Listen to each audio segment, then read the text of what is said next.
Hello students, welcome back to my channel. तो जिसने भी अब तक मेरा चैनल सब्सक्राइब नहीं किया है वो प्लीज सब्सक्राइब करें और जिसको भी ये वीडियो पसंद आए तो प्लीज लाइक करें। So today I am completing class 8 science chapter 4 and the chapter name is materials, metals and non metals. तो बच्चों, हमने इस चैप्टर में बहुत कुछ पढ़ लिया था पार्ट 1 में। जिसने भी वो वीडियो नहीं देखी है वो प्लीज देख कर आए ताकि आप लोगों को आगे का चैप्टर समझने में बहुत आसानी हो। तो स्टार्ट करते हैं हम। सबसे पहले हमने लास्ट वीडियो में क्या क्या कवर किया था? Physical properties of metal and non metal. हमने फिजिकल प्रॉपर्टीज के बेसिस पे देखा था कि मेटल एंड नॉन मेटल के बीच में क्या डिफरेंस है। वो कौन सी फिजिकल प्रॉपर्टीज थी? सबसे पहले फिजिकल स्टेट, उनकी फिजिकल स्टेट के बेसिस पे हमने उन्हें डिफर किया था। सेकेंड है हमारी density, third malleability, fourth ductility, fifth is conductor of heat and electricity, sixth lustrous, seventh melting and boiling point and eighth है सोनोरिटी। ये हमारी 8 प्रॉपर्टीज ऐसी है जिनके बेसिस पे हमने मेटल नॉन मेटल को डिफर किया था। ये बहुत अच्छे से लास्ट वीडियो में समझाई गई है, तो प्लीज आप देखिए और जो ना समझ में आए वो कमेंट सेक्शन में बताएं। उसके बाद आता है हमारी केमिकल प्रॉपर्टीज ऑफ मेटल। हमने केमिकल प्रॉपर्टीज पढ़ी थी कुछ कि हम मेटल को किसके साथ रिएक्ट करवाएं तो क्या बनता है। तो सबसे पहले था कि अगर हम मेटल को एसिड के साथ रिएक्ट करवाएं तो सॉल्ट्स बनते हैं। नेक्स्ट था हमारा, अगर हम मेटल को वाटर के साथ रिएक्ट करवाएं तो ऑक्साइड्स बनते हैं या फिर हाइड्रोक्साइड्स बनते हैं। उसके बाद था, अगर हमारा मेटल रिएक्ट करता है ऑक्सीजन के साथ तो हमारे मेटल ऑक्साइड्स बनते हैं। तो ये 3 प्रॉपर्टीज हमने बहुत अच्छे से डिटेल में पढ़ ली थी, इनके रिएक्शंस भी देख लिए थे। अब हम आगे बढ़ते हैं। इसके बाद आता है हमारा रिएक्टिविटी सीरीज। बच्चों, रिएक्टिविटी सीरीज को हम जो मेटल की होती है उसे डिक्रीजिंग ऑर्डर में लिखते हैं हमेशा। तो वो ऑर्डर क्या है? सबसे पहले आता है हमारा पोटेशियम, उसको हम डिनोट करते हैं के से। सोडियम, उसे डिनोट करते हैं हम Na से। कैल्शियम, उसे डिनोट करते हैं Ca से। मैग्नीशियम, उसे Mg से। एल्यूमिनियम, उसे Al से। जिंक, उसे Zn से। आयरन को Fe से। Pb is lead, H is hydrogen, Cu is copper, फिर Hg is mercury, Ag is silver and Au is gold. इसमें जो सबसे ज्यादा रिएक्टिव मेटल है वो है हमारा पोटेशियम और सबसे ज्यादा लीस्ट रिएक्टिव कौन सा है? गोल्ड। तो बच्चों, इसको याद करना पड़ता है हमें इसी सीरीज में। उसको याद करने की एक छोटी सी ट्रिक है जो मुझे मेरे सर ने बताई थी जब मैं पढ़ती थी। वो क्या है? हम इसको एक सेंटेंस के थ्रू याद करते हैं। लाइक, कहो ना कैसे मांगे आले जिंदगी, फिदा फिर हुआ कुछ हंगामा अगर और हुआ तो मैं फिर से रिपीट करती हूँ। देखो, के फॉर कहो, एन ए ना, कैसे, मांगे, आले जिंदगी, फिदा फिर हुआ कुछ हंगामा अगर और हुआ। तो इज लाइक सेंटेंस कंप्लीट करने के लिए यूज। अदरवाइज तुम लोगों को ये सीरीज समझ में आ गई होगी, इसमें इतने मेटल्स हैं, उनको ऐसे इजीली याद कर सकते हैं। बट इसे एक पूरी लाइन में याद करना होता है, इसलिए शॉर्ट सेंटेंस बना दिया जिससे तुम्हें याद रह सके। इस रिएक्टिविटी सीरीज का लाइन वाइज याद करने का फायदा क्या है? इसको हम कहाँ यूज करते हैं? इसको हम यूज करते हैं डिस्प्लेसमेंट रिएक्शन में। डिस्प्लेसमेंट रिएक्शन होता क्या है और ये कब होता है?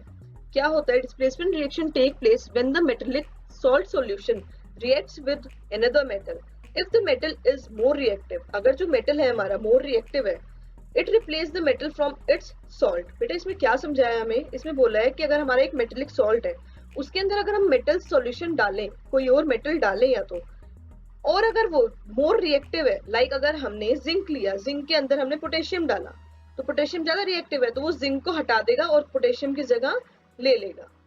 जिंक हट जाएगा और पोटेशियम उसकी जगह ले लेगा। तो यही होता है डिस्प्लेसमेंट रिएक्शन। डिस्प्लेस कर दिया हमने उस मेटल को।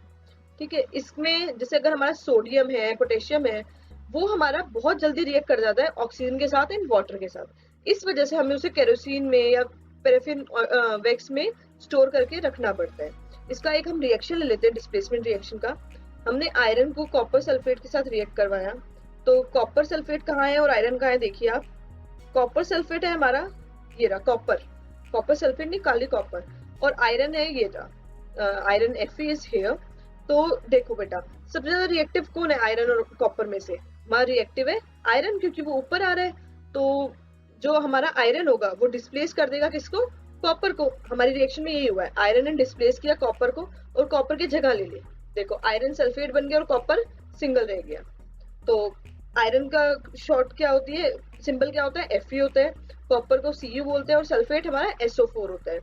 जैसे ही कॉपर आयरन ने कॉपर को डिस्प्लेस किया तो हमारा कॉपर अकेला रह गया एंड FeSO4 हमारा सॉल्यूशन बन गया। इतना समझ में आ गया। अब आगे बढ़ते हैं। आगे हमारा some important metals and their uses. बेटा सब कुछ इम्पोर्टेंट मेटल्स है हमारे आसपास और उनके यूजेस भी हमने जो नॉर्मल बेसिक यूज करते हैं वो हम देखेंगे, उनकी प्रॉपर्टीज भी देख लेते हैं। तो स्टार्ट करते हैं। सबसे पहला आयरन हमारा Fe, सबसे पहला मेटल है हमारा Fe आयरन। उसका जो प्रॉपर्टी है वो कैसे दिखता है, ग्रेइश व्हाइट मेटल होता है। उसका जो सरफेस होता है वो ब्राउन अपेयर करता है, कब, जब उस पर रस्ट लग जाए। रस्ट मैंने लास्ट वीडियो में अच्छे से समझाया है। रस्टिंग होता है हमारा, रस्टिंग ऑफ आयरन होता है, कोरोजन होता है, वो सब लास्ट वीडियो में, जिसने नहीं देखी प्लीज देखें। और उसके बाद इसका यूज होता है मेकिंग स्टील में, स्टील बनाने में, which have wide application in homes and industries, जिसकी बहुत अच्छी यूज एप्लीकेशन है हमारे होम्स और इंडस्ट्रीज के अंदर। फिर आता है हमारा सेकेंड मेटल कॉपर। कॉपर का जो अपेयरेंस होती है वो रेडिश ब्राउन होती है मेटल की तरह, ठीक है। उसके बाद इट सरफेस में अपेयर डल, इसका सरफेस डल अपेयर करने लग जाता है, कब, जब इसके ऊपर कॉपर ऑक्साइड की लेयर फॉर्म होती है। कोरोजन में हमने पढ़ा था कि कोई भी मेटल अगर ऑक्साइड की लेयर फॉर्म करता है एयर के साथ रिएक्ट करके, ऑक्सीजन के साथ रिएक्ट करके, तो उसे हम बोलते हैं कि वो कोरोजन है। तो कोरोजन करता है हमारा कॉपर, ठीक है। उसके बाद इसका यूज क्या है, मेकिंग पाइप्स, पाइप्स में यूज होता है, इंडस्ट्रियल बॉयलर्स बनाने में यूज होता है, हीटिंग वाटर में यूज हो जाता है, good quality of electric wires भी हमारे कॉपर के बने होते हैं। इसके बाद आता है हमारा एल्यूमिनियम। एल्यूमिनियम का कहाँ यूज होता है, ये इसकी प्रॉपर्टी क्या है, तो हमारी प्रॉपर्टी है कि ये व्हाइटिश मेटल है और ये फ्री स्टेट में नहीं मिलता है क्योंकि ये रिएक्टिव मेटल होता है। यूज क्या है इसके, एरोप्लेन्स में है, ऑटोमोबाइल्स में है, यूटेंसिल्स में है। फिर आता है हमारा लेड, ठीक है। लेड क्या होता है, ब्लूइश व्हाइट लस्ट्रल मेटल होता है, बहुत ज्यादा सॉफ्ट होता है, हाईली मेलिएबल होता है, डक्टाइल भी होता है, पुअर कंडक्टर ऑफ इलेक्ट्रिसिटी होता है। ये एक ऐसा है मेटल जो पुअर कंडक्टर है इलेक्ट्रिसिटी का, ठीक है, और ये सॉफ्ट भी है। यूजुअली मेटल जो होते हैं वो हार्ड होते हैं। स्टोरेज कहाँ यूज होता है, बैटरी स्टोर में, storage battery as a sound observer and in making alloys and insecticides, insecticides बनाने में यूज होता है। इंसेक्टिसाइड्स हमने चैप्टर फर्स्ट में पढ़ा था क्या होता है, वीडिसाइड्स, पेस्टिसाइड्स, तो ऐसे इंसेक्टिसाइड्स होते हैं। फिर आता है हमारा जिंक। जिंक क्या होता है बेटा, जिंक हमारा एक लस्ट्रस मेटल होता है जो हमारा ब्लूइश व्हाइट मेटल की तरह शो होता है उसका कलर, ठीक है। उसका यूज होता है ड्राई बैटरीज में, ठीक है, रबर प्रोडक्ट्स में, कॉस्मेटिक बनाने में, alloys like brass and bronze. फिर है हमारा क्रोमियम। क्रोमियम को हम डिनोट करते हैं Cr से। उसकी प्रॉपर्टी है कि वो हार्ड है, ब्यूटीफुल है एंड उसका लस्ट्रस सरफेस है। उसके यूज है हमारे कि हार्डन स्टील है एंड एलॉय भी फॉर्म करता है और इलेक्ट्रोप्लेटिंग में उसका यूज होता है। अब आगे बढ़ते हैं हम।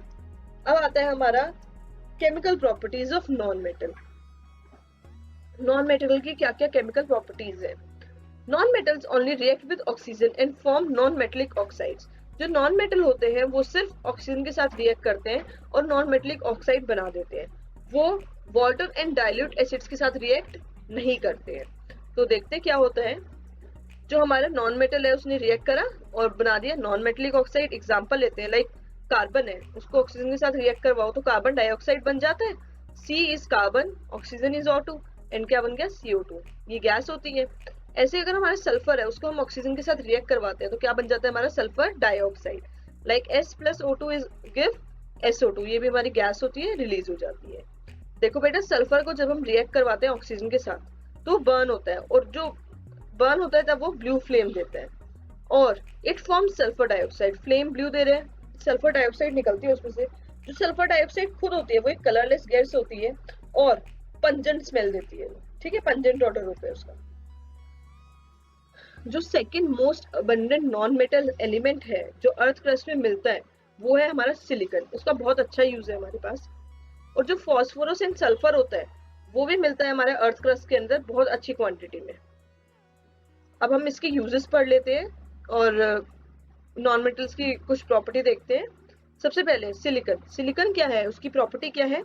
Silicon found as a free element in nature. जो सिलिकॉन होता है वो फ्री एलिमेंट मिलता है नेचर के अंदर। यूज होता है वो इलेक्ट्रॉनिक कंपोनेंट्स बनाने में, सच एज ट्रांजिस्टर्स हो गए हमारे, इंटीग्रेटेड सर्किट्स हो गए, माइक्रो प्रोसेसर हो गए, चिप्स जो यूज होती है कंप्यूटर के अंदर, ये सब चीजों में हमारा सिलिकॉन यूज होता है। फिर आता है हमारा फॉस्फोरस। फॉस्फोरस हमने डेली लाइफ में भी यूज किया है बहुत बार। जैसे कि फॉस्फोरस एग्जिस्ट करता है बहुत सारी फॉर्म में, ठीक है। एक होता है रेड फॉस्फोरस, येलो फॉस्फोरस, ये जो कॉमन है। जो फॉस्फोरस होता है उसको उसका यूज है फर्टिलाइजर्स बनाने में। रेड फॉस्फोरस तो हमारा जो मैच स्टिक की हेड होती है उसके ऊपर भी रेड फॉस्फोरस होता है जो इजीली फायर कैच कर लेता है। फॉस्फोरस एक पॉइजनस होता है, ठीक है, इसलिए हम उसको पेस्ट कंट्रोल में भी यूज करते हैं और उससे डिफरेंट डिफरेंट केमिकल्स भी बनते हैं। फिर आता है हमारा ग्रेफाइट। ग्रेफाइट की प्रॉपर्टी है कि ये एक फॉर्म है कार्बन की, ये सॉफ्ट होता है और स्लिपरी होता है। ग्रेफाइट का यूज है, हम पेंसिल लेड में इसको यूज करते हैं। ये गुड कंडक्टर ऑफ इलेक्ट्रिसिटी होता है, इस वजह से हम इसको इलेक्ट्रोड्स बनाने में भी यूज करते हैं। फिर आता है हमारा सल्फर। सल्फर का क्या यूज है और ये कहाँ इसकी प्रॉपर्टी होती है, कहाँ मिलता है? इसकी प्रॉपर्टी क्या है? Exist in the earth crust. ये अर्थ क्रस्ट में एग्जिस्ट करता है आइदर एज ए प्योर और अ मेटल सल्फाइड। या तो प्योर फॉर्म में मिलता है या फिर मेटल सल्फाइड की फॉर्म में ये मिलता है। उसके बाद इसका प्यूरिफिकेशन करवा दिया जाता है। इसका यूज है प्रेजेंट इन हेयर्स, हमारे हेयर्स में मिलता है, एग्स में मिलता है। बहुत सारे प्रोटीन्स है इससे जो बनते हैं और वूल बनता है। तो इसी के साथ बच्चों हमारा चैप्टर खत्म होता है। जिसको ये वीडियो पसंद आई हो प्लीज लाइक करें। आपका कोई भी डाउट हो तो प्लीज कमेंट सेक्शन में जरूर बताएं। And thanks for watching and do subscribe my YouTube channel easy learning by Shilpa. Thank you.